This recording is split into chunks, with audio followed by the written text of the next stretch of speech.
We need to have this one working anyway. There we go. Okay, perfect. Hello and welcome. My name is Janice May, and on behalf of CFUW Oakville and all of our members, we're delighted and honored to be co-hosting this evening's event with Grandmothers Act to Save the Planet, better known as GASP, which is, of course, a grassroots nonpartisan group of grandmothers and others who care deeply about the world our descendants will inherit. And also the Halton Action for Climate Emergency Now, also known as HASTEN. HASTEN volunteers help our communities respond immediately to the current climate emergency.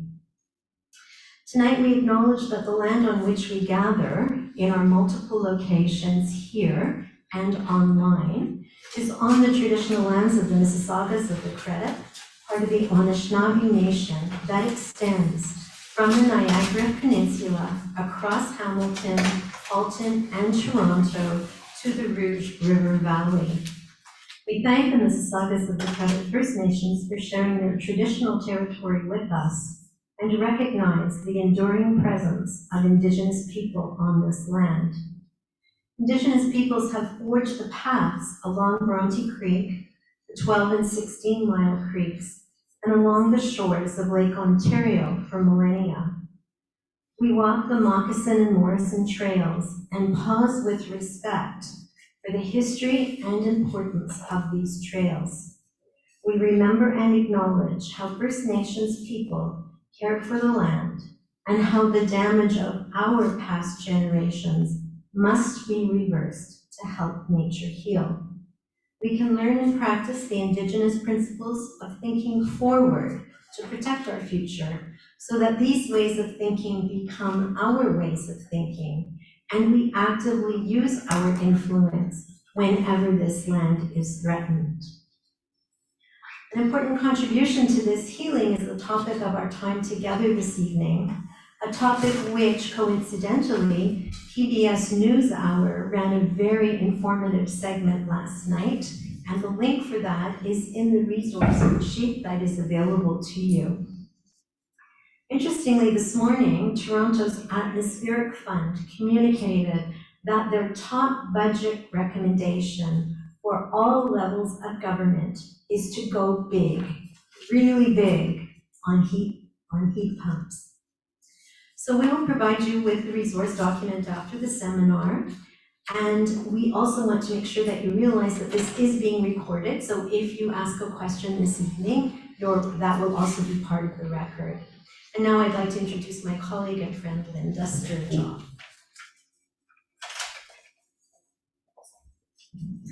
Thank you, Janice. It is my pleasure and honor to introduce the two gentlemen who will be speaking with us tonight. Both of them walk the talk when it comes to climate action. They both have heat pumps in their own homes.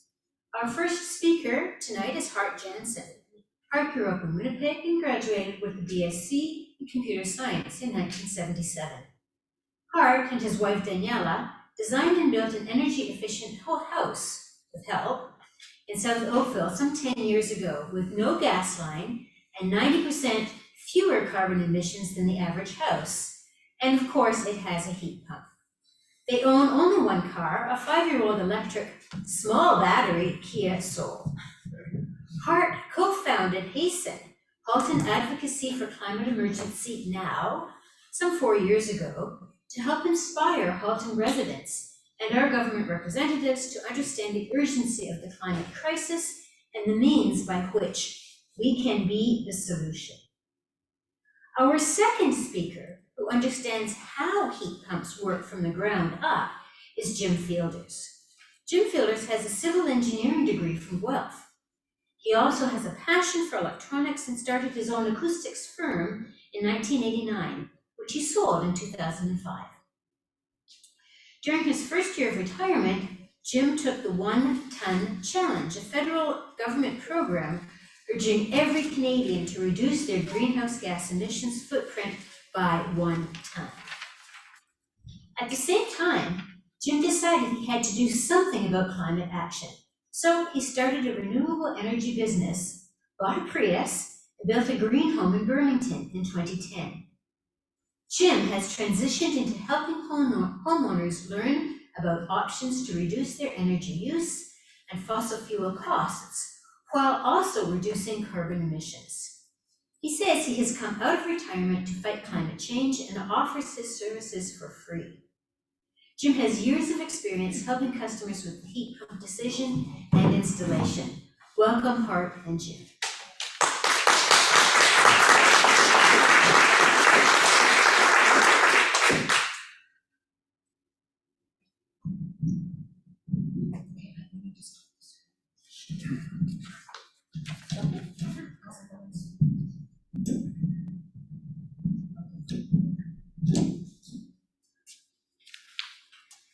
Good evening. Sorry, are we ready to go with the Yes. next slide? Oh, you want the slides up right away? I'm sorry. Yeah, sorry, I would, let's go with the slides, please. And sorry, I'm Hart Jansen, just to remind people.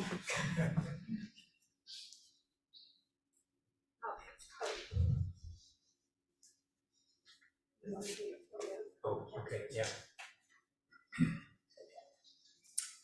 Thank you, and just before I get started, I want to welcome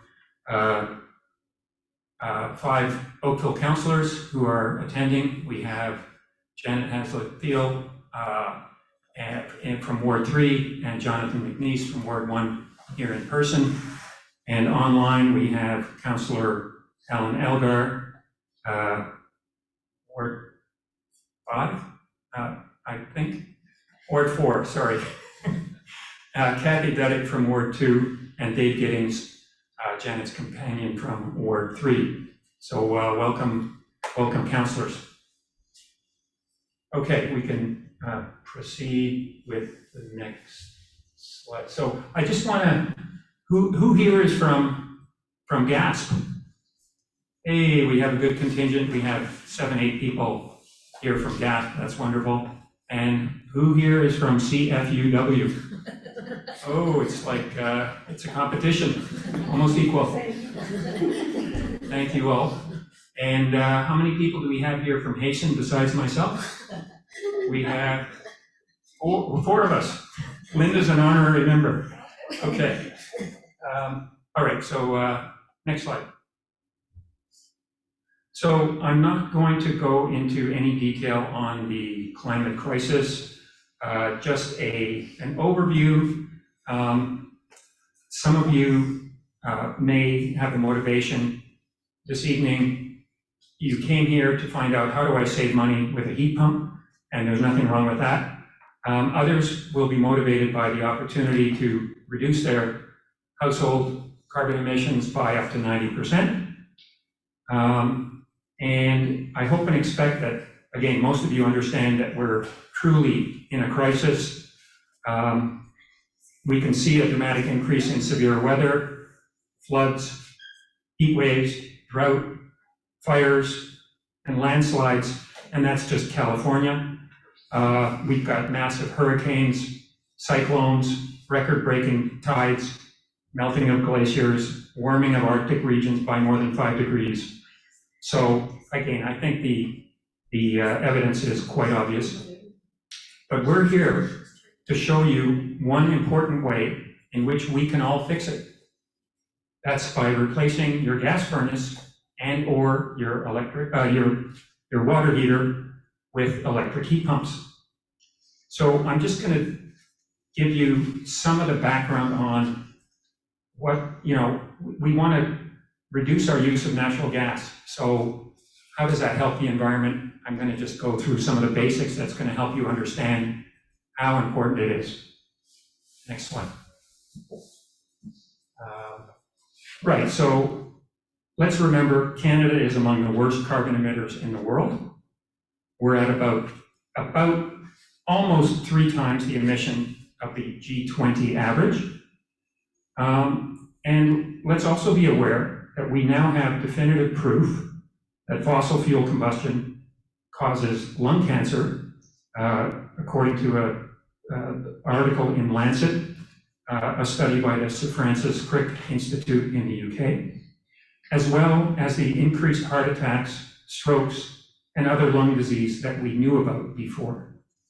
So not only do we have a responsibility to use our abundant resources to reduce our carbon emissions, but also a responsibility to our own community to reduce local air pollution that causes lung cancer and other diseases.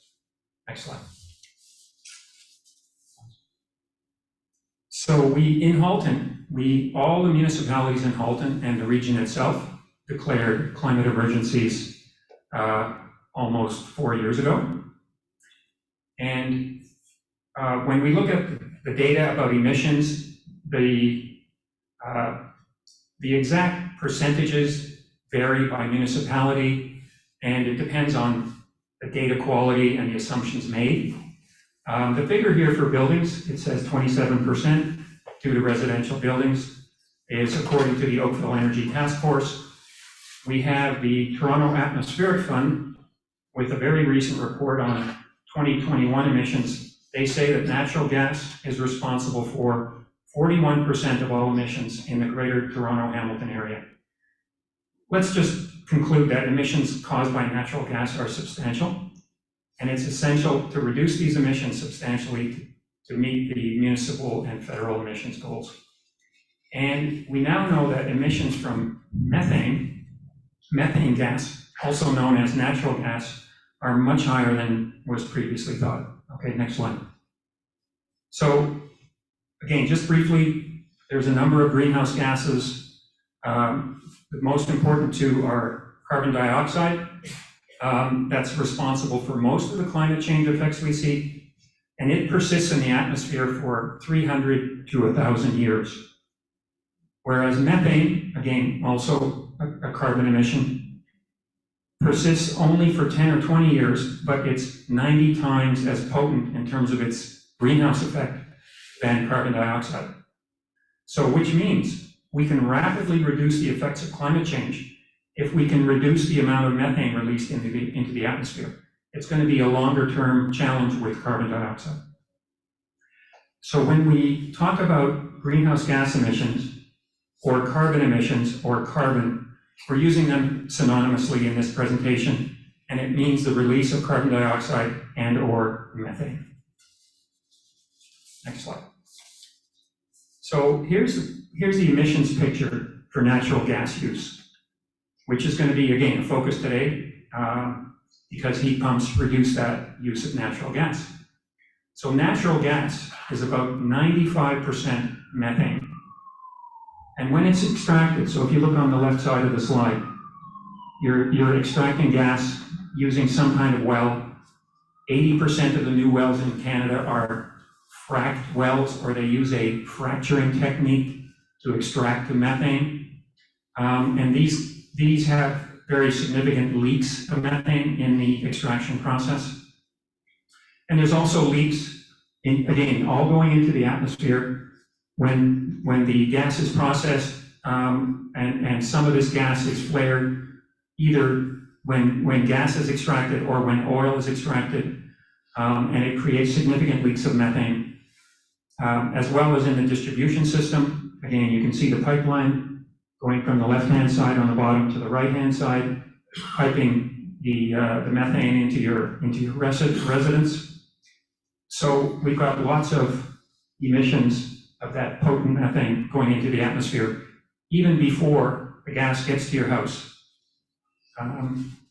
Now, when you burn that methane in your house, your water heater and your furnace, it creates primarily carbon dioxide and water. So that combustion process is relatively clean, but the overall emissions are not. Next slide.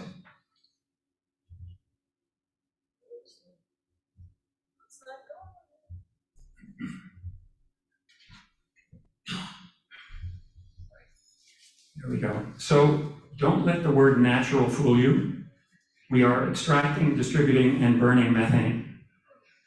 So the basic fact is that the average home emits, this is the average Ontario home, emits 5 tons of carbon dioxide emissions from the burning of the methane in the home.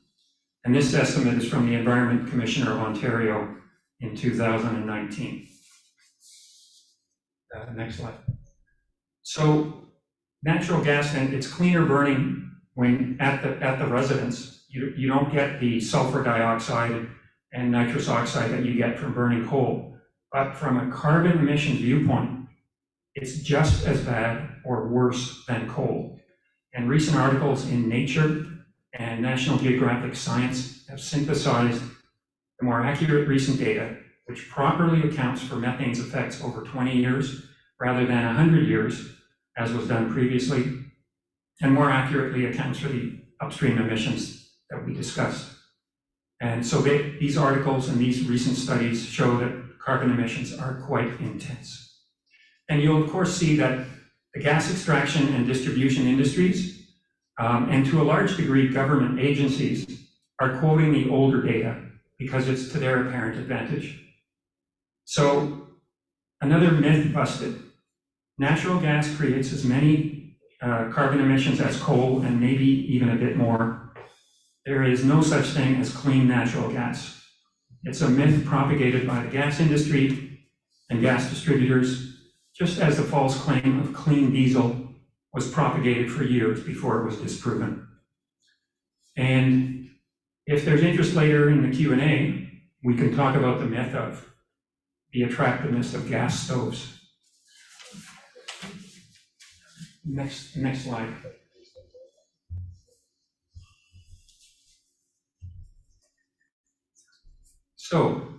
So reduction in methane emissions is the most effective way to combat the climate crisis over the next 10 to 20 years. Again, because methane is 90 times more potent than carbon dioxide. So the good news is we have control over the type of fuel we use and the type of appliances we use in our home.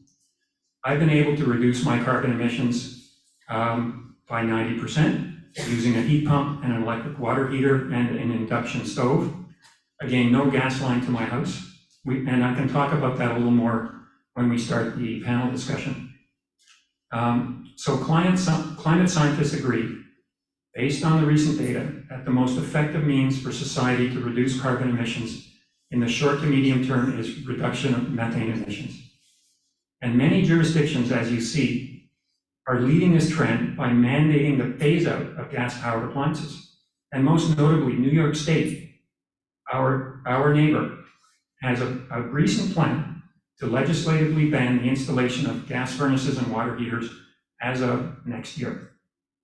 They understand the science and they're acting on it. So heat pumps have been in use for 50 years. The technology is proven and effective in cold climates such as ours.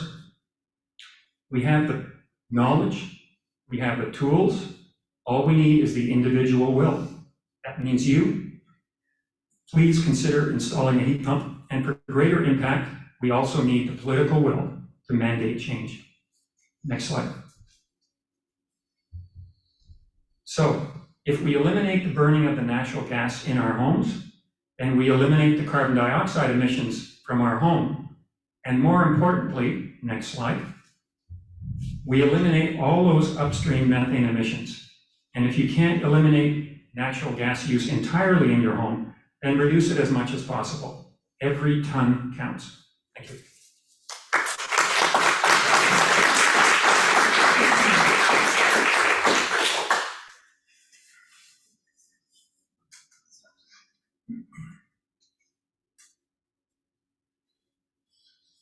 My laptop went to sleep, so just bear with me.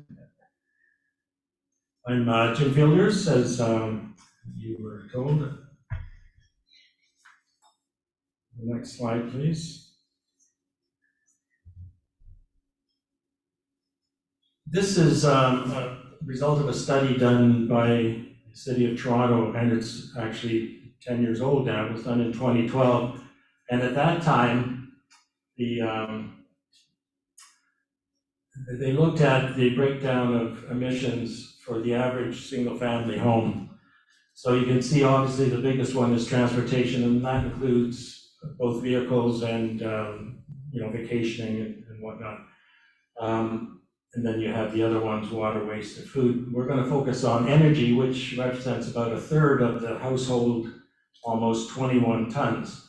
So that component is about 7 tons for the average single-family home. But this doesn't include methane. For some reason, we're getting a bar at the bottom that's hiding some of the information. I hope you can fix that. It's not showing up on everybody else's thing. Anyway, next slide. So we're talking about existing homes. There's a lot of work going on with new housing. The building code has been continually improved, and it's in relatively good position, although there's still room for improvement. But we're looking at existing homes, which represent the majority of the emissions. And we're looking at specifically air source heat pumps. As you know, there are geothermal or ground source heat pumps that you'll find out in rural areas. But we're looking at the air source, and they're broken down into really 2 categories. One is called moderate climate, where they only really heat down to around freezing. And this was popular more in the southern states where they don't get, mid-states where they don't get as much cold weather as we do. And then you have what are called the cold climate air source heat pumps. And typically the cold climate have to be mounted above the snow line, as indicated in the picture on the right compared to one on the left. Next. So we call this magic of heat pumps, and it's really not magic, it's just basic science to do with the refrigeration cycle. What happens is you provide power, and in this case, a 1 kilowatt of electrical power that runs a compressor and sends refrigerant around a circle between exchangers. And what that does is it gives 3 kilowatts of high temperature heat output. So it's really extracting heat from the air. And in a 3-to-1 ratio. So you see at the bottom, the 2 kilowatts of your heating is coming from the environment. Now, I'm an engineer, and I first thought this was hocus pocus, but, and I go out and look at my heat pump when it's minus 20, and the house, which is 4,000 square feet of heated area, has never dropped below 21 degrees for the last 12 years. So I've stopped questioning it. It is true. And we can get into all the details of how that actually works. It's an expansion of gas principle, but I won't bother you with thermodynamics at this point. Next, please. So it's really one of our sources of renewable energy. You've got wind, solar, tidal, now you've got air, so think of it that way. So let's talk about what kind of, I say, an animal a heat pump is compared to your typical gas furnace and regular air conditioning. A number of benefits. It is more comfortable in terms of an indoor temperature. That's because it runs on a lower output temperature, but for longer periods. So it's compared to a gas furnace, you don't get a big blast for a few minutes and then it drops, gets cold and repeats the cycle. And what that does is that it ends up creating more even temperature from floor to floor and room to room. Now, we also find that when people go to heat pumps, and they may be doing other measures as well, such as air sealing, insulation, that you don't need as much humidification because now you're kind of closing gaps where cold air, dry air is coming in, and you don't have that as much. And then there's also less need for dehumidification in the summer. And another big benefit is lower sound levels. The technology has really improved in terms of basically fan noise that you would find both on the outdoor unit and the indoor unit. One of my customers said that her neighbor came running over the day after she put in her heat pump, and he says, "Thank goodness you did that because your air conditioner was driving me crazy. My porch faces your sidewall." She didn't hear it because it was on the sidewall, not in her backyard. And he says, "But what's that thing hanging on the wall of your house?" And she said, that's my heat pump that's running right now. So that's a real life example. Next, please. So there is also a lower cost in operation, and we'll be looking at that in a little more detail later. And there is no need, in fact, it's recommended that you don't set your temperature back at night. I don't know how long ago it was where people were told, turn your heat back at night to save energy, and nobody believed them until they did study after study. Finally, everyone agreed, oh yeah, I turn it back, I save money. Well, you don't have to set it back, and you will save money. So it's amazing how things change. And you have lower cooling costs. It's because a typical air conditioner is just a single cycle. I won't get into the details, but the heat pump has what's called a scroll compressor, so it is a variable refrigerant flow device, so it just puts out enough cooling to suit the load. And again, it runs for longer periods, which causes more dehumidification. And these things will work with all the gadgets like smart thermostats that you want, like kind of kid that if you're in the Bahamas and on the beach and you want to turn up the heat in your house because you've been away on vacation, not normal living, you can do it from your iPhone before you get on the plane. Next. But on the other hand, if you just want to have hot or cold and up and down, you can do that as well. This is a study that was done by the city of Burlington. They looked at what is the average, so the blue bars, we won't go into all the details, but the average in Burlington is obviously the highest. And then they looked at what if we switched to an air source heat pump just for space heating and left the water heating the same, so water heating doesn't change. And what if we went with an all brand new high efficiency natural gas furnace? And the results show that by far the air source heat pump produces less emissions. Next. So in general, people say, well, what's the cost? What am I going to say? What about emissions? So generally, heat pumps, the range that we find for single-family homes or townhouses is between about $4,000 and $20,000. That's installed with tax. Now, we're talking about inflation, maybe this is going up a bit. But as there's more uptake, obviously, prices will come down just due to the volume of sales. And you will save between $200,000 and $3,000 or more in annual energy savings, especially if you're on propane or oil. Like farmers will just, there's no reason they shouldn't run out tonight and buy an air source heat pump. And then in terms of emissions, you can save between 2 and 4.5 tons, again, of the average 7 tons that a house would produce.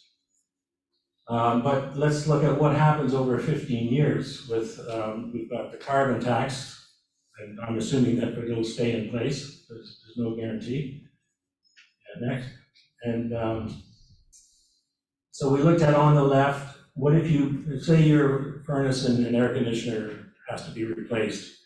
So you can go out and buy a new high efficiency. By the way, mid efficiency is not allowed to be purchased anymore in Ontario. So you have to go with high efficiency, which costs more.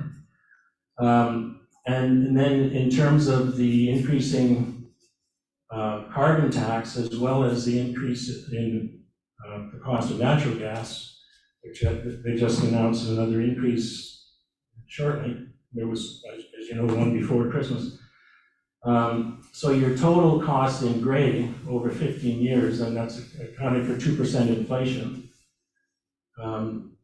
is the highest of the alternatives. The two in the middle are hybrid options, where if you go to, and it's new equipment, but if you can put in a heat pump that only works down to about -15, you can supplement it with either a gas burner or an electric heating element. And those are the two in the middle. And then the one on the right is what's called the full cold climate heat pump. that it costs the most, but the rebates help reduce that, and there are new rebates you'll be happy to hear about later. But the operating cost is much lower than the other alternatives, so the total 15 years, including taxes and whatever, is the best bang for your buck. Next. So we're going to look at what if you do have a furnace that's not too old, say less than 10 years old. Next. Again, two comparisons. One on the left is what if you bought, if you kept your existing furnace, and it may not be as efficient as the latest model, but we've assumed an average, so you've got your operating costs, and there's no capital costs, so you're just going to be spending money on fuel. Well, that's something I didn't know. Did you do that? Yes.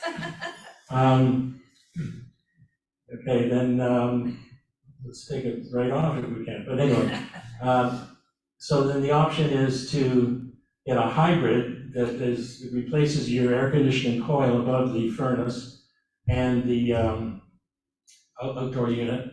So that cost is again $4,000 to $5,000. And then if you look at operating costs over time, it turns out some people on a mild winter don't even, it doesn't get below -15, or the days that it does, they just put an extra blanket on for the night for 2 or 3 hours that it gets a little colder. And people have found they don't need the gas furnace at all. But typically the gas furnace would run on an average year about 5% of the heating time. So that is also less expensive than keeping your existing furnace. Next. So the other question I get often is, I've got a cold basement, and this is just, especially with central ducted systems, it's just the laws of physics, that hot air rises in the winter, so the basement is cold, and cold air sinks in the summer when the air conditioning is on. So this may sound a little counterintuitive, but if you put what's called a mini split heat pump in your basement, say in a family room, and then you make sure you've got a good opening to return to your air handler and your air conditioning, you can circulate the air through the house, and it'll pick up the coolness from the heat pump. But when it gets really hot and the basement starts to get cold, you can now switch that heat pump to heat mode. So again, it's 40 degrees outside, and you go down to your basement and you turn on the heat. But it works, and it doesn't cost that much. Next slide will show that.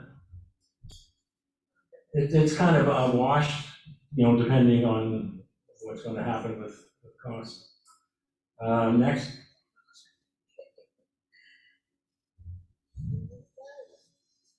Let's just leave it on the bottom.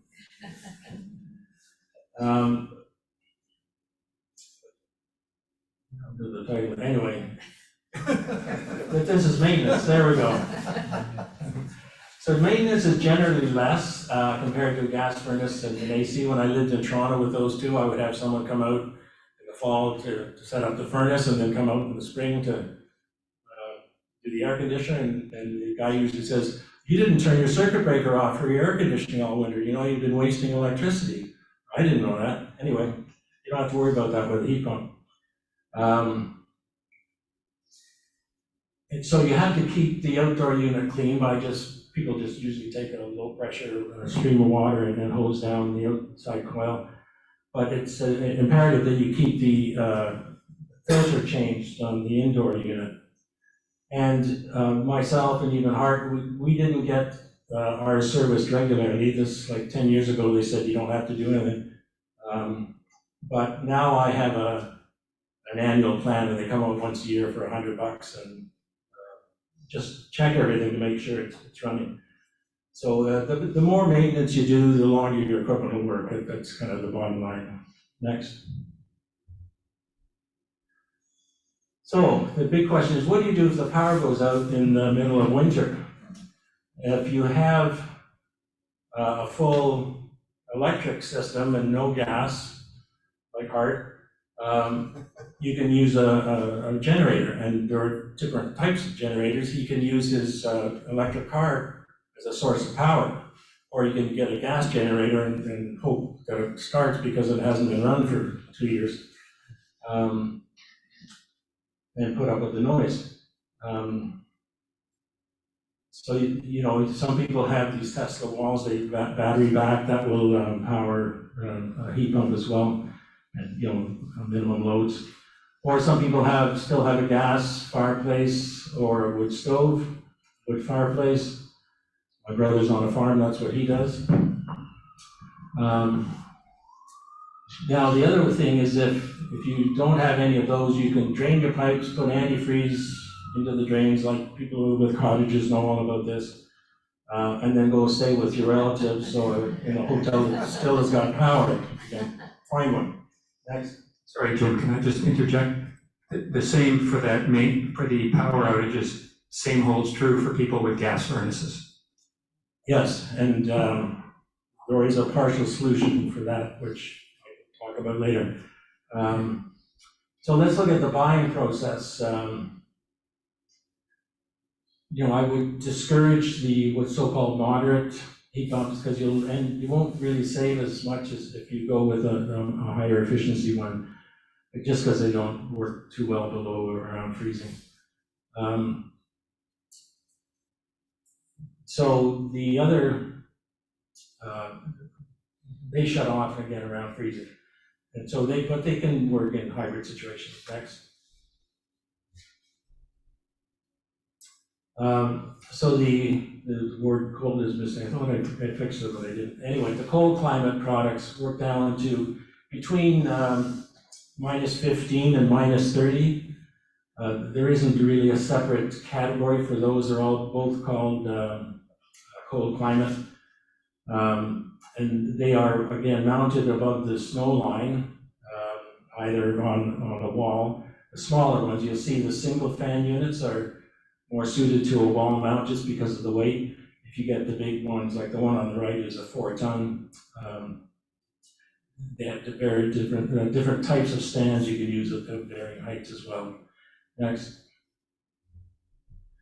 And this shows, I just happened to be in Toronto one day doing a site visit, and I looked over to this apartment building and different people had put in different heat pumps. So the one on the left was put on a stand and the one on the right wasn't. So if it gets any deeper, you gotta go and dig out that snow. It'll still work, but you don't want it buried in snow. Next. So you should go through a decision process, and this is probably the biggest hurdle to most people. But you have to get some help and go through and determine just what is best for you. I help people with that individually. I won't get into the details. Next. So the least cost, the lowest barrier to entry is a hybrid system. And what that does is, again, it uses a new or an existing, either natural gas, oil, or an electric furnace. And we just call that the best bang for your buck. And it is very effective in emissions reduction. As I mentioned earlier, some of these don't even run in a mild winter. So you're getting 90 to 95% reduction in emissions. And then what you also do is replace the coil that's above the furnace, the refrigerant coil, and then you replace the outdoor unit, which has a coil and a fan inside. Next. So this is a kind of a schematic diagram. So at the top you have a thermostat that controls things, and then directly below is this control panel, and that's the secret of these hybrids. These units will work with any make and model of furnace within reason. So this little control box lets the coil above the furnace and the outdoor unit talk to the thermostat so that it decides when you need heating and when you need cooling. And it's all tied into your electrical panel. Next. This is a slide that shows what people can do in terms of a deep energy retrofit. And so on the left is a typical home, close to 7 tons of emissions. And then you can do progressive things at varying costs.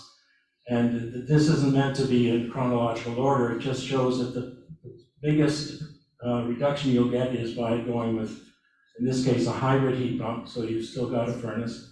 Then you go to a water heater and so on, do insulation and air sealing. And the last thing you really want to do is wrap your house in a blanket and change all your doors and windows, because the payback for that is very long. But if you've got leaky windows, you should replace them anyways. It's not a matter of carbon savings. Next. So there are different rebates coming and going depending on the political whims of the governments in power. So right now, the Greener Homes federal program, it's just been partnered with Enbridge to go from a 5,000 maximum grant to 10,000, and that's for a number of measures, including heat pumps. And for heat pumps specifically, previously was $5,000. Now it's a graduating scale with up to $6,500 for the full heat pump. There are 2 other categories for hybrids of $5,250 and $3,250, or approximately those numbers. In other words, the less you spend, the less rebate you get. And Enbridge has now created a new company called Enbridge Sustain, and they are looking at a financing model that's going to be coming out in the next 2 or 3 weeks. And my colleague George has been working with people at Enbridge on that, so we'll keep you posted on that. Next. This is an example of what Hart and a couple of friends have done. So with me on the top, I started with a brand new home, but I had an on-demand gas water heater.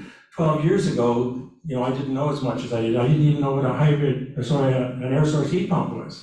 I was going to do 2 wells in my front yard, which was going to cost me $50,000, and do geothermal. And my HVAC guy said, well, why don't you try one of these new fandangled things from Japan? I said, well, what's that? He says, air source heat pump. I said, well, I'm not that much of a risk taker. Do these things really work in Canada? He says, yeah, you can come and see some of the ones I've installed. So this was like in June, I ran around to these houses in Toronto. They all had brand new heat pumps, air source. I said, how do they work? Oh, they're great for cooling the house. I said, yeah, but what about the heating? Oh, we haven't gone through a winter yet.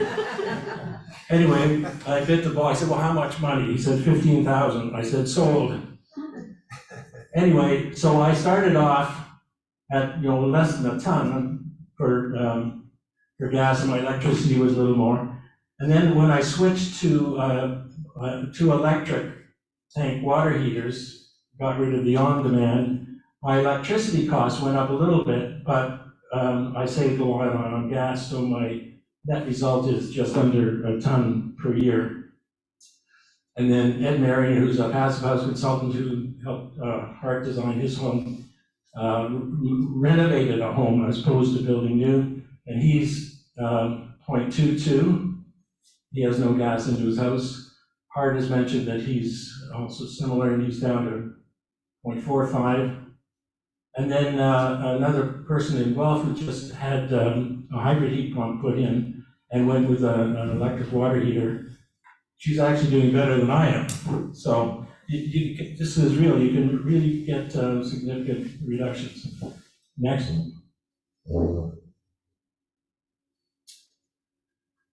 So if you get that far, you get something installed and you wonder what's going to happen next. Typically, when you start reducing your airflow, your indoor air quality should be looked at, because now you may get a buildup of carbon dioxide inside the house. And so you may want to ventilate it, and there's different technologies. There's heat recovery ventilators and energy recovery ventilators. The trend now is to go with the ERVs in this part of the world. And that will give you fresh air. When people come into my house, the most common reaction is, this house smells so fresh. And it's because I'm bringing fresh air in all the time. And that is cold air coming in that gets heated by the stale air going out. So it's an exchanger.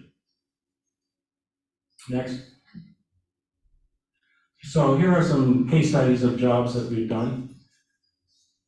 This was, again, the first one that you saw earlier. This was a home in Milton, a rural property that was on propane. So they went with, again, a hybrid because they had a fairly new propane furnace. So this cost, so it worked down to -15, then the furnace takes over. Just under 8,000 installed. This was about 3 years ago now. And almost 3,000 savings in propane, of which again is probably doubled. It's just in that last short period. And a very significant amount of greenhouse gas emissions reductions. Next. This is a layout. It was a house with a finished basement and had a former, they took out the kitchen that's shown there. But anyway, they had a furnace room and they ran the refrigerant lines from the middle of the house to the outside wall. And they were afraid that they would have to take down the ceiling in the bedroom, but they didn't. The installers were great. They were able to just fish the lines through the ceiling without any damage at all. So we were all happy about that. And then it's not shown, but then there'd be a connection to the electrical panel. Next. So I say jokingly, this is a poor, lonely propane tank that doesn't get any visitors anymore. Next. This is a baseboard heated townhouse in Oakville, and they went with the mini split system with 3 heads on the walls in different rooms. And again, this worked to -15, and then the electric baseboard, which was already there, takes over. So, and now they get cooling. They didn't have cooling before. Well, I think the previous owner had the window air conditioners, which condo boards don't seem to be too keen on. Anyway, they also did some upgrades with air sealing and insulation, so that spent about 10,000. And the annual savings aren't as dramatic as the previous one because they were already on electricity. So, you know, you're not getting that benefit of switching fuels. And also now they're spending money for cooling, which they wanted in the first place. And so again, the gas emissions aren't terribly big because it was electricity to begin with. Next. So this shows the 2 typical, you may have seen these in places, wall heads. And it gives circulation. In a house that didn't have any central system, you now get air movement, and there's filters in those. You can even get a HEPA quality filter if you have allergies. And you have to decide what is the occupancy of the house as to where you're going to put these things. In this house, we put one in the main living dining area. It was an open concept. But then in the upstairs, there's 3 bedrooms, but there was a mother and her daughter who wanted privacy. So instead of just putting a head outside in the hall and closing the doors and not getting any heat or cooling, they decided to put one in each bedroom. Then you can close the doors, and then you have to use a much smaller output unit. And sometimes it's hard to find a small enough one because if you don't want it oversized, it just doesn't perform as well. Next. So this is my house, and I give tours regularly, except for COVID. You're welcome to come, usually in the fall. So again, this was the first one that came to Canada, and it works down to -30, and it was 15,000 installed. Now I've got 3,000 annual savings, but that includes other features I did. My walls are a foot thick. And I've got, 2 feet of insulation in the attic, and my whole basement is insulated, similar to Hart's, not to the same extent. But all of those things together gave me significant savings compared to if I'd gone with a regular high-efficiency gas furnace and air conditioner. And my carbon emissions are almost 5 tons. So I'm about 90% less carbon emissions than my neighbors. I've got a video that shows panning around to the neighbors, and just to show you that this is an older part of Burlington, so most of the houses are fairly old. Next. That's the outdoor unit on the left, and again, it's a double fan unit, so it sits on a stand that you don't see on the picture. And then on the right is the box, or what's called the air handling unit on the inside, which has got a fan in it and the coil. Next. This was a home in Burlington with a guy who had done, he put solar panels. If you look on the upper left, I haven't used this yet, but I can just show you. There were solar panels on that face, that was facing south. So he'd done that, he got the microfit program, and he was air sealed. He said he couldn't go into the basement in the winter, it was so cold. So he spray foamed the basement, and it made it much more comfortable.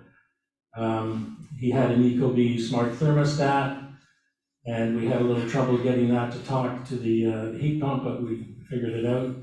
And so his cost was just like under $5,000.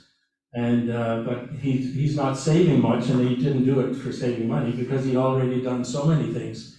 So if you leave the heat pump to the last item on your list, you might be a little disappointed because you've saved so much money in other places. Anyway, he got significant emission savings. Next. That's the outdoor unit on the wall. And it's kind of a poor picture, but on the right you can see the lines feeding into the coil that go on top of the furnace. Next. This is, that's the same one. Sorry, yeah. So I mentioned the woman in Guelph with the neighbor who was so happy. This is the one she put in, it's down to minus 15. And she just wanted a simple thermostat, just hot or cold and up or down. And she changed her gas water heater to electric, and did some insulation and air sealing, and spent $7,400. And she's saving $400 in annual costs. And those savings just keep going up, and her carbon savings are substantial as well. Next. So that's the unit mounted on the wall. It was a 1.5 tons. This was a semi-detached home, it wasn't overly large. And then on the right is the inside where you have furnace. She went with a new furnace because her furnace was over 20 years old. So it's a high efficiency with both the intake and the exhaust ducted to the outside, and the coil above the furnace, and then that's her new electric water heater. And it's an open basement, and she has her grandkids come and stay, and she says they love sleeping there because they don't get any more noise from the gas water heater, which was had a blower fan on it, going every time it came on. Next.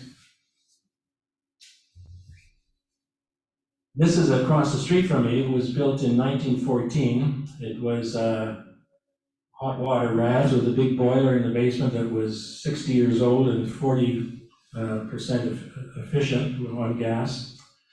And it happened to die. The owner said, I want to cool the house, can you put in some mini splits? And I said, well, yeah, but why don't we put in heat pumps at the same time? And he said, yeah, okay. And the next day the boiler died and they couldn't get it. Well, it was going to be $10,000 to replace the boiler. So he said, no, let's upgrade the heat pump. So we did. Next. Again, this was the colder climate, so it does all the heating down to minus 25.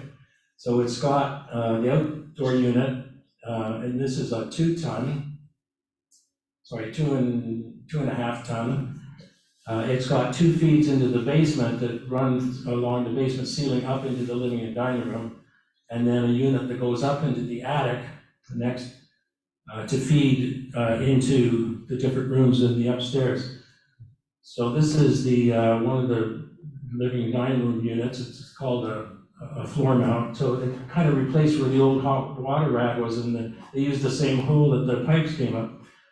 Upstairs, they had a unit in the attic with these diffusers in the ceilings. Next.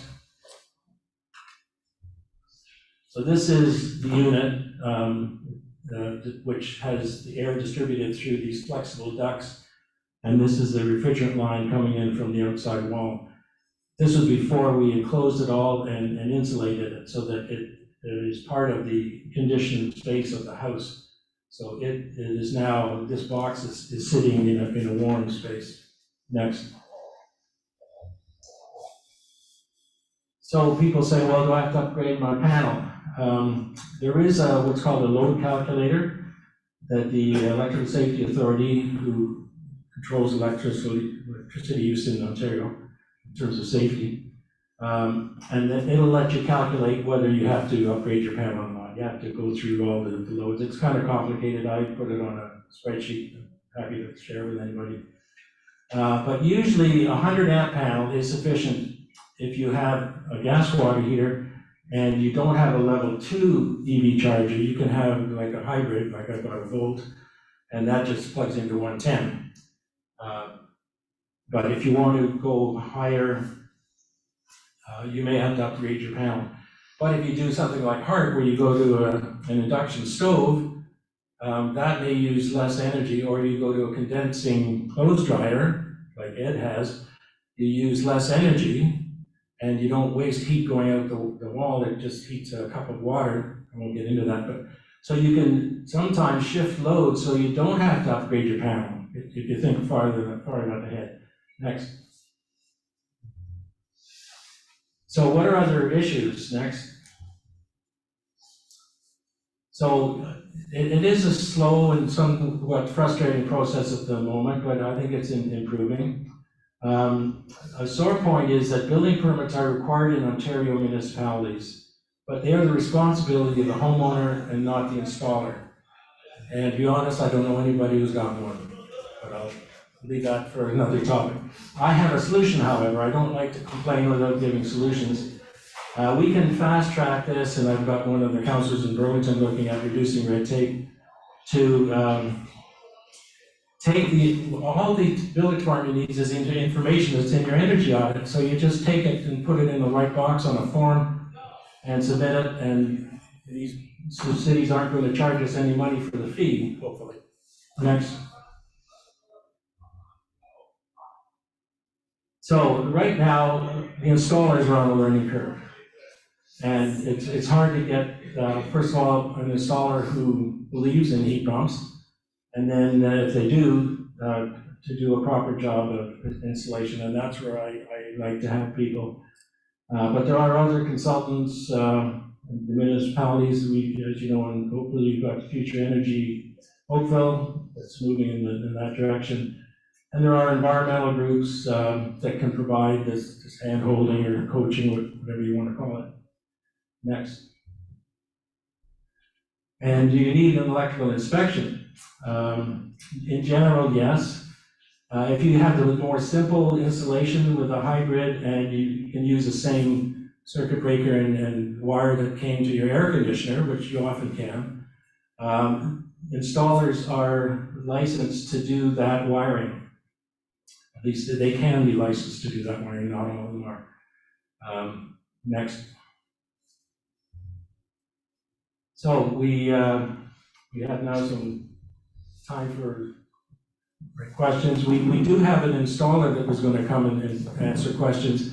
He got held up in traffic, but I'll let Hart take over from this point. Well, maybe we want to have a quick Q&A for your presentation, Jim, before we start the panel.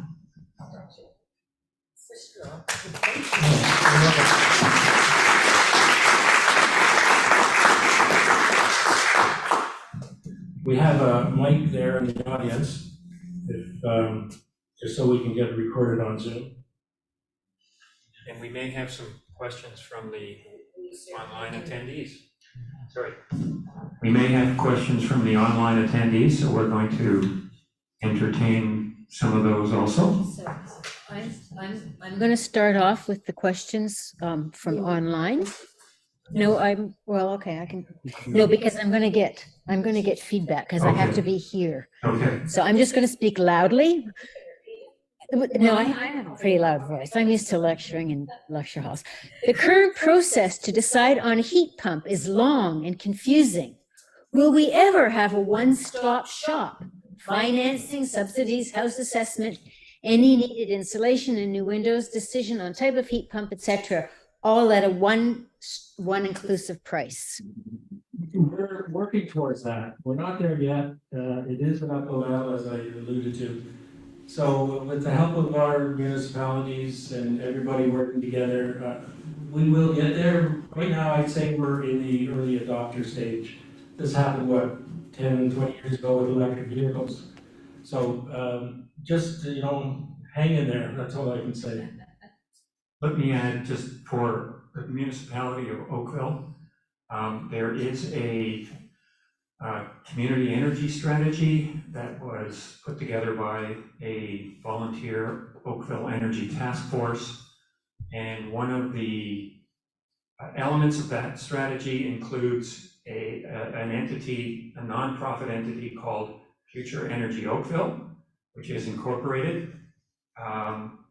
It looks to me, I stand to be corrected by our counselors, but it looks to me like that entity, which one of the projects is residential retrofits, and they do intend to be the one-stop shop. It looks like it won't be in operation for 2 years or a bit more.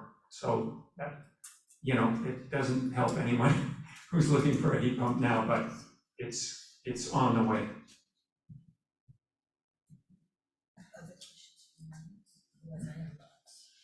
Anybody else want to come up to the mic?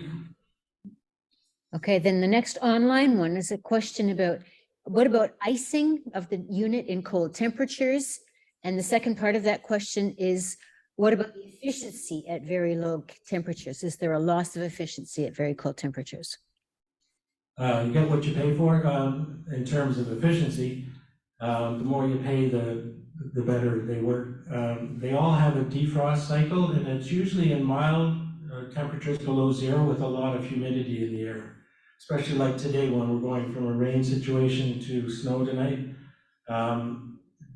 They go into a defrost mode, and so you'll see condensation.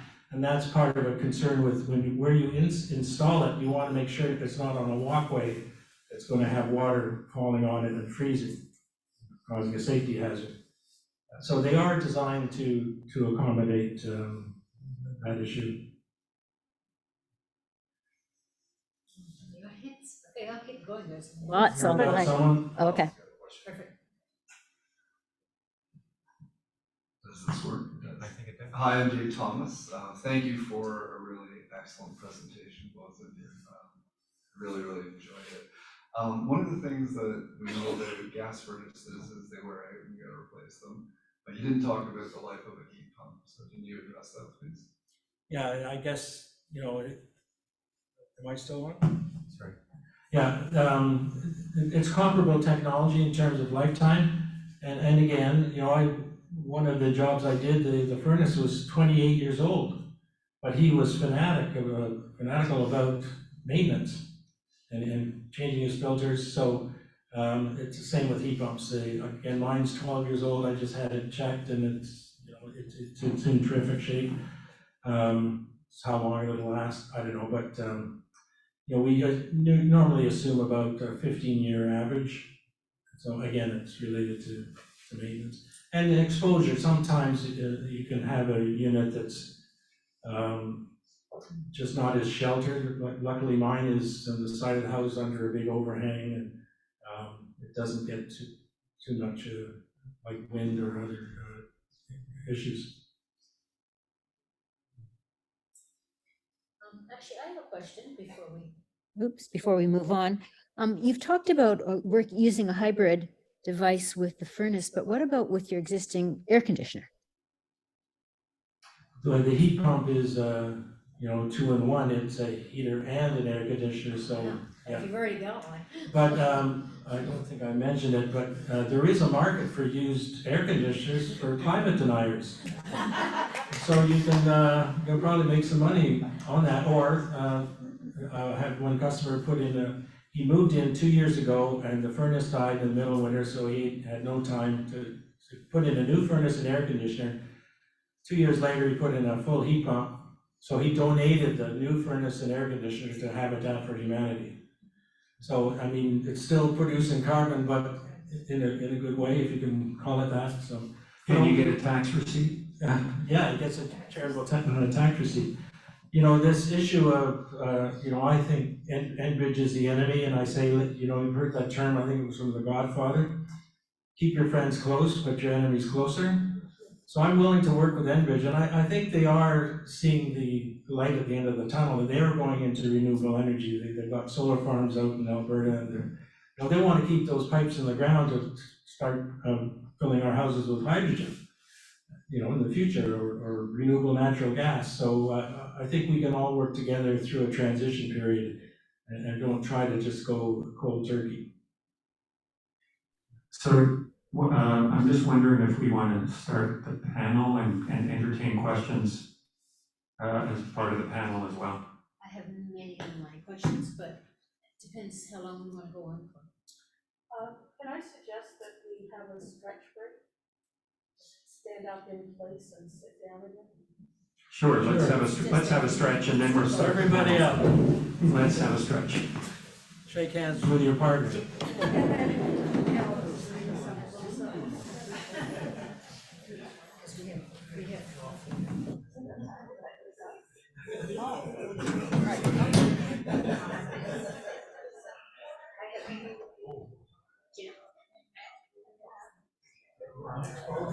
This is We have many questions.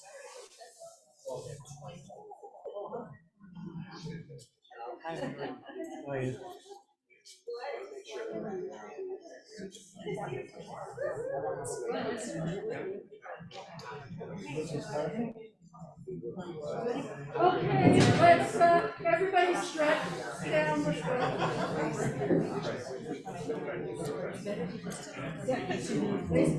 Take care of yourself and do it. part of the community.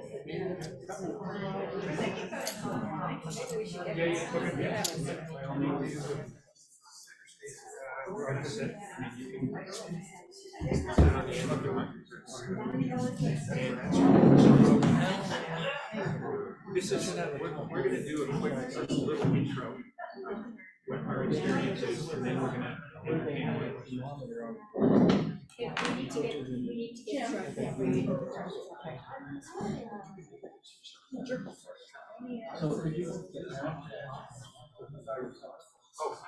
Hey, Nat, come and join us, please. Feel free to just move the camera just a change it so that Nat's.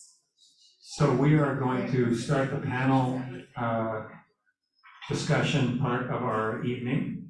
And we will, again, we're going to have a short introduction here, and then we're going to go back to questions. So we do have time for a lot more questions.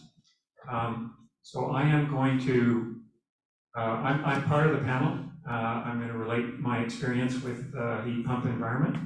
I have Ron McKee with me on my left and Nav Tej on my right. And I'm going to let them introduce themselves, and then I'll do a short introduction also. Ron McKee, I'm a resident of Oakville. I'm an environmental engineer, retired, and a passionate environmental advocate. Was that a problem? Just let the screen up. We don't need to have the screen. Okay.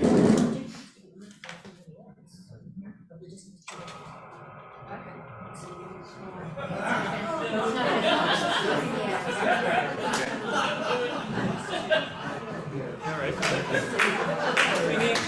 We need comic relief. We need comic relief. There you go. I'll go through my little spiel right now. Okay, I have a prepared text. When I offered to help organize this seminar 2 months ago, I didn't know I was going to be a heat pump owner at the time of the event. But I had an aging gas furnace and air conditioner unit, and trying to be a good environmentalist, I had always intended to consider replacing it with an electric air source heat pump. And then, lo and behold, a month ago, the old furnace died. So I called Jim and Hart for some advice, and I also contacted one of the bigger residential and commercial HVAC contractors. This contractor, which I ended up using, admitted that heat pumps were not their primary business, but they had considerable experience, they were confident and eager to help me out, and their pricing seemed reasonable. Now, my situation is a little different from the examples you've seen from Jim, but I'm sure there are many in Halton Region who have somewhat similar circumstances. I needed to heat just a small two-story addition to my house, and it wasn't well connected to the primary heating system. Anyone with a poorly heated sunroom or a nanny suite, or who has a garden suite or a garage to heat would be in a similar situation. Also, I decided to get an economical unit that provides heat as long as the outside temperature is not below -15 C, the type that Jim has been describing, as it rarely gets that cold in southeast Oakville. A cold climate system certified to work as low as -25 or 30, as Jim has described, I found out would be more than double the price. So what I got was called a two-headed ductless mini split.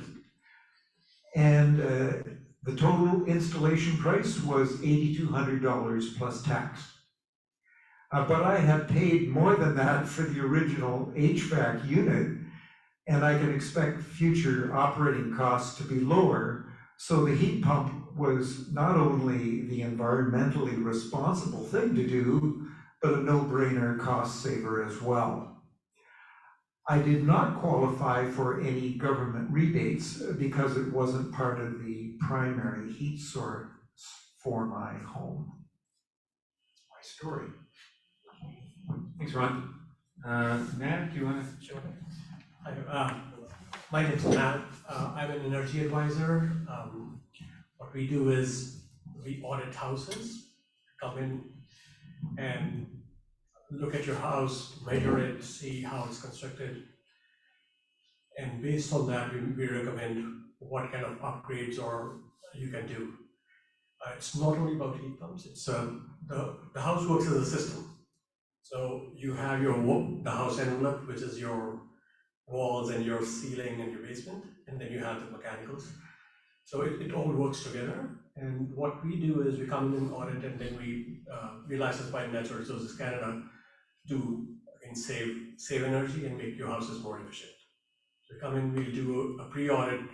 Based on that, we'll submit a report to you. Okay, these are the upgrades that are needed. Once you've done the upgrades, whether it's mechanical or on your envelope, putting in added insulation helps a lot. Doing simple things like air sealing, it probably costs like less than $100, can also save significant amount of money. Well, not significant, but a reasonable amount of money, as well as it saves energy. And heat pumps, so far I have only done 2 audits that have had heat pumps, one in Oakville, one in Toronto. So they are coming in, and people are, you guys are doing a great job educating people. And yeah, there is significant, so when we do the report, there's significant decrease when you install a heat pump. I'll be very happy to answer any questions. John?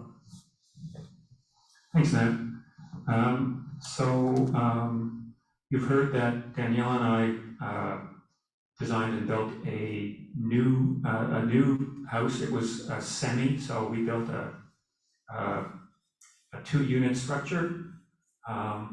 and it was designed to passive house specifications. So that's a European standard, actually originated in Saskatchewan, but that's a different story.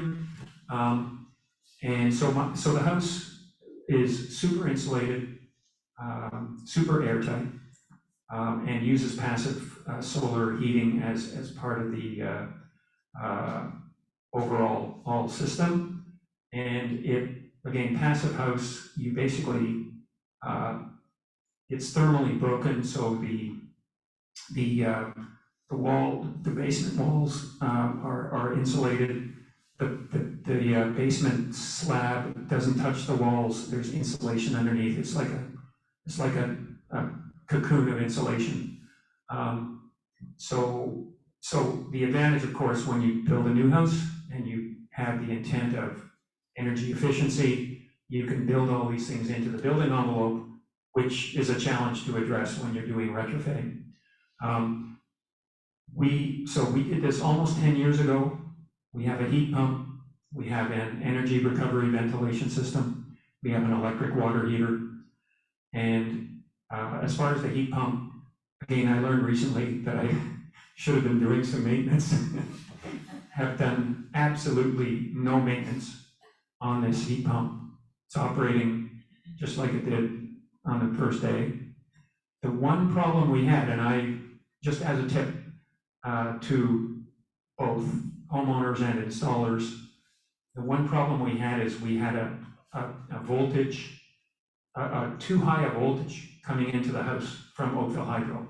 We had voltage in over 250 volts, and it actually burned out one of the circuit boards on the heat pump unit, the outside heat pump unit. So that had to be replaced, and the Oakville Hydro actually stepped down the voltage. Anyway, if anybody's interested, we can talk a bit more about the crude methods that Oakville Hydro uses to do load balancing. So I advise, if you're installing a heat pump, check your have the installer check the voltage level to make sure you're not at risk of, or put a voltage regulator on. But so my closing comment would be, this is the most comfortable house we've ever lived in. We've got a humidity that fluctuates between 45 and 55% year round, no humidifier, no dehumidifier. There's no drafts, no cold spots, no hot spots. And yeah, the noise level is low. There's no whoosh of the furnace. It's a real pleasure. Yeah, I'll leave it at that. And if people have more questions, I'd be happy to entertain them. So we would open now for any questions to any of the panelists and to Jim Fielders. So we're ready for more questions from the audience or from the online participants. Art, just curious on your system, do you have any kind of air exchange in your house with your unit? Yes, so I have an energy recovery ventilation system. So just like Jim, we are bringing fresh air into the house 24/7. And it's an air-to-air heat exchanger, so the stale air going out is heating the air coming in. And we also happen to have a poor man's geothermal, where we have a ground loop underneath the basement slab that provides cool air to water exchange, so cooling down in the summer and warming up in the winter. It's kind of a free heating and free cooling for the pump that pumps the fluid through the ground loop takes 7 watts of electricity, so it's almost free. So we have some more online questions? Yes, we do. So the next question is, can you give a comment on working with wood-burning stove or electric baseboard heaters as supplements compared to a gas furnace supplement? Jim, do you want to take that? Yes, I was talking to Hart just before we started about, there's an outfit called Electrify Now in Oregon, and they had a webinar just before Christmas. And one of the guest speakers was a woman from the state of Maine. And they said they've done 21,000 heat pump installations in the last 3 years through COVID. But the funny thing was, they said nobody needed to have this backup heat. Why? Because everyone in Maine has a wood stove. So you should have some kind of backup, whether it's a wood stove or even a gas fireplace or some other source. And actually, a supplementary question to that is, what about if you have hot water radiators? Yeah, hot water radiator. What if you have hot water radiators? That can be, it's be considered the same as electric baseboards. You should leave them in as an emergency backup. The example I gave of the house across the street ripped out the hot water rads because he lost his boiler. But if you've got a functioning system, keep it, and it's going to last even longer because it doesn't have as much wear and tear.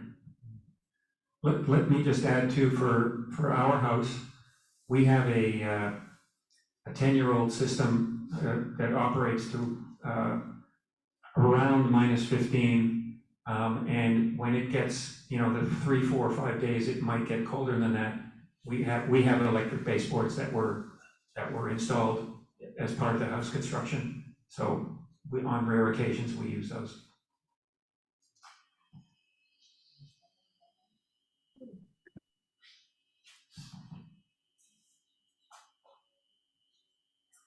So glad you guys are here to help us. I have 100 questions, which I'm not going to ask. I installed a heat pump with a backup furnace, a cold climate one, a couple of months ago. Took them 6 times to come and install it, to adjust it and adjust it and adjust it. But I'm warm and I'm comfortable and I'm not cold, but I still have 100 things I don't understand. One of them is the balance point. You talked about -15 being a decent balance point. They set that for me at the beginning and said, no, that was too low for this. They raised it to -4. Could you move a little closer? So they raised it to -5 as my balance point. But it turns out that it switches to gas in the middle of the day when that temperature is set. So I don't know why it switches to gas when it's a constant temperature on my smart thermostat. Well, that's how some of the, I would say, older technology systems work.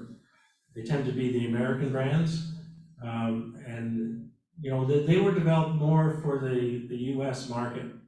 They didn't hear about Canada, or even in the colder states, they weren't really installed. And could I ask you whether the outdoor unit is sitting on the ground or mounted on the wall? They initially installed it on my driveway, and then I slipped on the driveway because it had water and it froze that night. So they came back and reinstalled it at the back of my house on a platform. It was sitting flat on the driveway, and they said, no, it should be on the stand. It took them 6 times to get it organized. This is a big company in Oakville. Well, I share your pain, and I see it all the time, and it's the lack of education, and that we're going through this. I'd be happy to come and see your situation to give you any advice I could. Thank you. I have a lot of questions. They were a good crew, but I think it was new. Yeah. New to them, Exactly, so- yeah. But what I try to do is, at first I started being there for the installation and actually getting my hands dirty and doing some of the work myself. Even Nav came along one day to help us. So I learned the details. There's a few little tricks that you need to know. And if those are missed, you can have problems. And then I thought, well, now everybody knows what they're doing. I don't have to show up. And then I had something that went wrong. So I still feel, I don't want to call it policing, but I like to offer help without trying to be, intrusive. So I'm doing that whenever I get the chance. They were very helpful, and they put on speakerphone with the manager here, and he went on speakerphone to Texas to Bacon. And so I could hear them all on the speakerphone, but they kept resetting it, and they came back a week later and reset it again, and so I don't know, I'll call you. Sure. But I'm very happy to have it. I'm not complaining, I just adjusted. What was the name of the company? You don't mind me asking. We're not allowed to give out proprietary information. Okay, the next question we have online, if the heat pump cost ranges between $4,000 and $20,000 dollars, what would be an estimated average for a single-family home in an area like Burlington or Oakville? And you did give this, but perhaps a recap on those costs might be helpful. Yeah, so there's the decision, do you want to go with the full down to the coldest temperatures or not? If you do not, and the advantages of keeping your furnace is that you have a backup if the heat pump fails, or if the power goes out, there is a device you can buy online, it's called a car generator. You can hook this inverter on the hood of your car, hook it up to the battery, and it'll give you enough power to run your furnace. You gotta run an extension cord from your car into the furnace, but it's a small price to pay. So the decision is, do you go with that system, which costs about $8,000, plus or minus, or you go the full Monty, which is more like $20,000, but you get a rebate of what was $5,000, which is now $6,500. So and you save more with the full unit than the smaller. They end up being about the same in terms of cost and probably emission reduction. So it's kind of a personal decision. It's to me more if you're living in an area where the power is going out all the time, then I would say go with a hybrid. If you're downtown Oakville, where there's a much stabler electricity supply, you may want to go the other way. I think I can talk. Well, okay, if They won't hear you online. Sure, okay, just a quick question, Jim. I thought I heard you say that the mid-climate heat pumps were no longer being sold, or was that, can you? No, the mid-efficiency gas furnace, Oh, they have been banned. but the mid-efficiency heat pumps are still. Yeah, with minus and it 15. sounds like what this lady has got is one of those. Okay. Another question, if I may. Now, when you do an audit, do you show the benefits that you would get if you actually install the heat pump and? Yes. That's part of your audit? So part of the audit is we come in and to tell you what upgrades it is, and then we send you a report. Within that report, you will see how much each upgrade is going to save you, what gigajoules of energy. And also based on that, what we also do is a sort of cost benefit analysis. Okay, we'll say, okay, putting insulation in your attic is going to cost you maybe $1,500. And you get, right now, after they upgraded it, you get $2,300 of rebate. Imagine that. 2,300. 2,300, 2,350 or something. You're making money. It used to be like $1,000. Most houses, I'd say, get about $800. But look at the return on your investment. You put in $1,500 to $2,000, you get $800 in rebate, and the energy savings on top of that. Plus, if your house is well insulated, it also helps with the sizing of whether it's your furnace or heat pump. So if your house is well insulated, I'm sure not here to testify to that, is you can go for a smaller unit. And so we send you a detailed report, and we also help you with, we do all the rebate work, the paperwork and everything, we handle that. That was my third question, how do you apply for rebates? We do the energy advising company, so whosoever is licensed, whether it's with, if you're with Natural Resources Canada, right now we're working with Enbridge. Thank God they streamlined it. It used to be a nightmare until 2 weeks ago. But they just streamlined it, so hopefully it'll go much more smoothly. But I think it's a great program. Do look it up on the Enbridge website, Enbridge Home Rebates. Thank you very much. You've been very helpful. And sorry, let me just remind people that, I don't know if it's already been done online, but we're gonna send a link to a heat pump resources sheet. So the online audience will have access to it, and our in-person audience, we have a QR code on the wall or on the table here. You can scan with your smartphone, and it's gonna give you several dozen or more references, videos, websites, even an energy efficiency textbook for free. So lots of resources, including links to the rebate programs. Chris?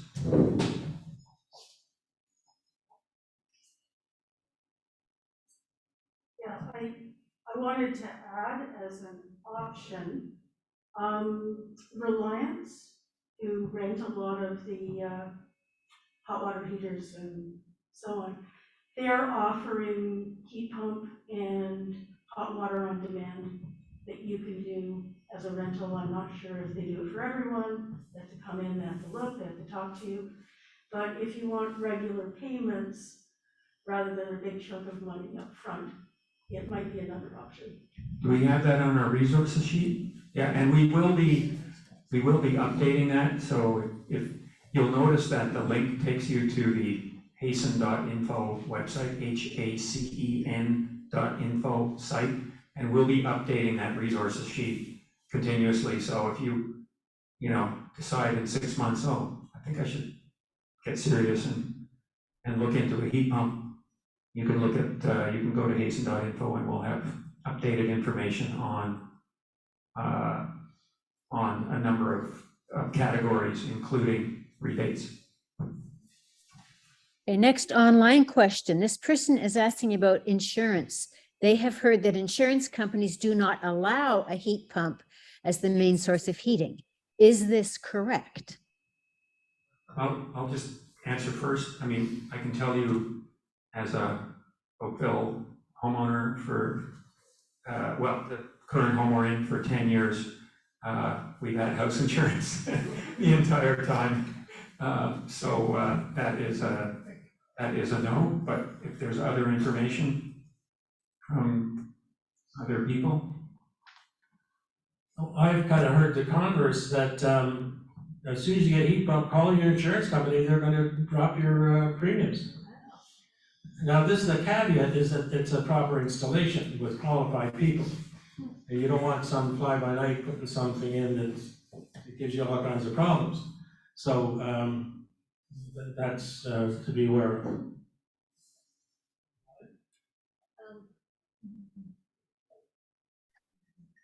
I don't think we can answer this question, but several people are asking, so perhaps there's a way for them to get private information on preferred manufacturers. I'm not sure that we want to do this, but maybe the way to address that would be to get the contact information from you folks so they can work with you one-on-one. Would you be prepared to release your contact information, or is that on the resource sheet? It's not currently on the resource sheet, but I think for the people online, I'm happy to provide an email address. So maybe we can. Or maybe the Hasten. Right, we can go to the Hasten site. What I've been doing, and again, you work with who you know, and you can't work with everybody, but George has contacted the biggest distributor of heat pumps in Ontario and got a list of the 25 approved heat pump installers. Now that's their product line. Now there are countless other product lines that we just haven't got around to yet, but we're happy to give you the first 25.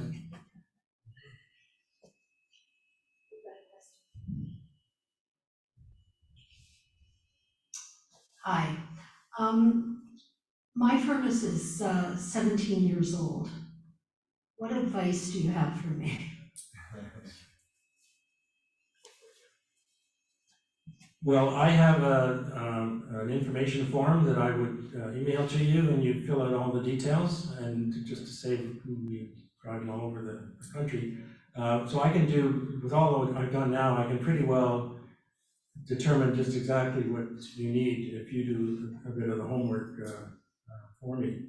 So that would be the first thing, is to contact me, I can send you that form. Maybe that form could be on the website too. Can you give me some idea of what it is Well, what so my options? I would ask, are you mid efficiency or high efficiency gas? If you're mid efficiency, it means you've got an energy hungry blower motor.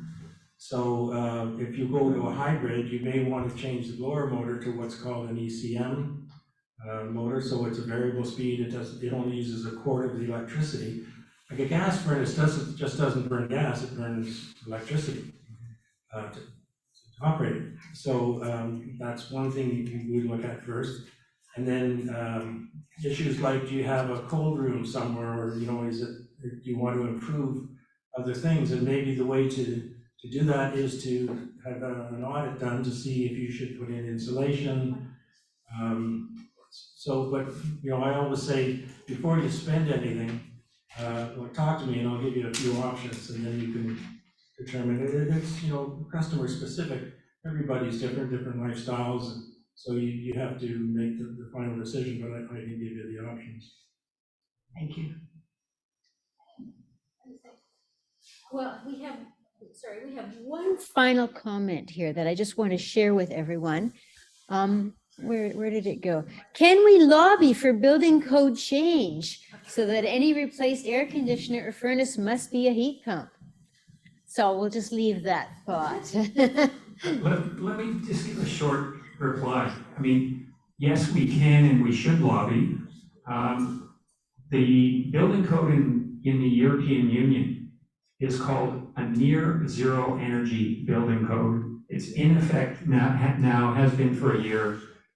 There is absolutely no reason that we couldn't have the same building code. We won't have a building code anywhere near that for at least another 10 years because of our lack of political will and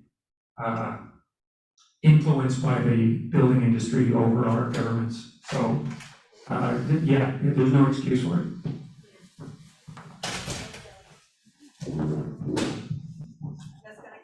On behalf of the three sponsors, CFUW Oakville, GASP, and Hazen, I just want to thank you all for being part of this excellent informative session tonight.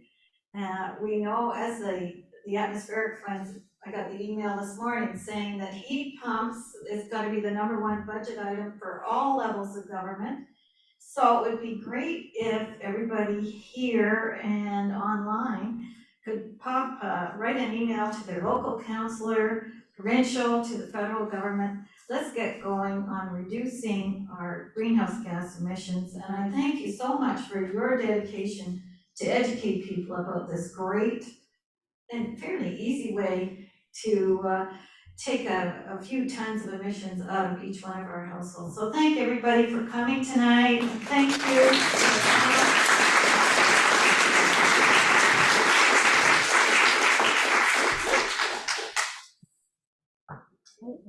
For people who don't know about QR codes, I wrote out what the link is up there as well. Maybe everyone does.